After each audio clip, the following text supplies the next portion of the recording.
بمناسبة الذكرى 68 لتأسيس الجيش العربي السوري، وجه الرئيس بشار الأسد القائد العام للجيش والقوات المسلحة كلمة إلى القوات المسلحة عبر مجلة جيش الشعب.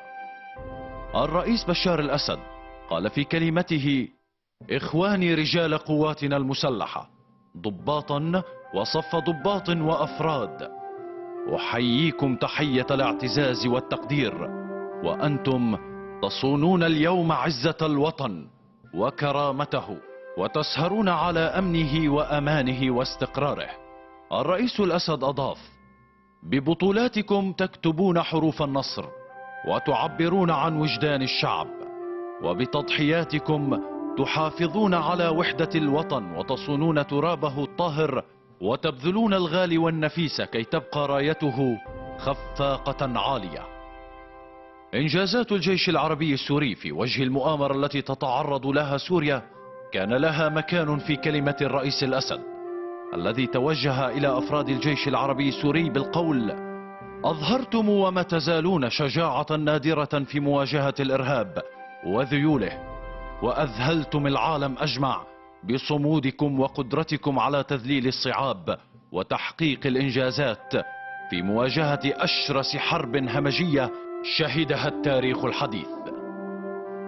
التلاحم الكبير بين الشعب والجيش كان له لفتة في كلمة الرئيس الأسد، الذي توجه إلى أفراد الجيش العربي السوري بالقول: كنتم وستبقون بحق جيش الشعب بما قدمتموه من تضحيات، ولذا بادلكم الشعب بالثقة ووقف معكم جنبا إلى جنب في خندق الدفاع عن الوطن. وأضاف الرئيس الأسد: لقد أثبتتم للعالم بأسره أن الضغوط والمؤامرات التي اشتدت وتنوعت لن تزيدكم إلا عزيمة وإصرارا على مواجهة التحديات.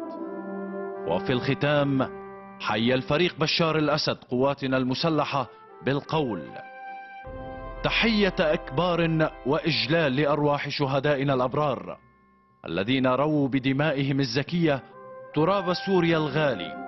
تحية إلى كل أسرة شهيد وأم شهيد، نستمد منها جميعا القوة والصمود. تحية لكم ولأسركم الكريمة التي تتحمل أعباء مسؤولياتكم الوطنية التي أفرزتها طبيعة عملكم ومهامكم النبيلة.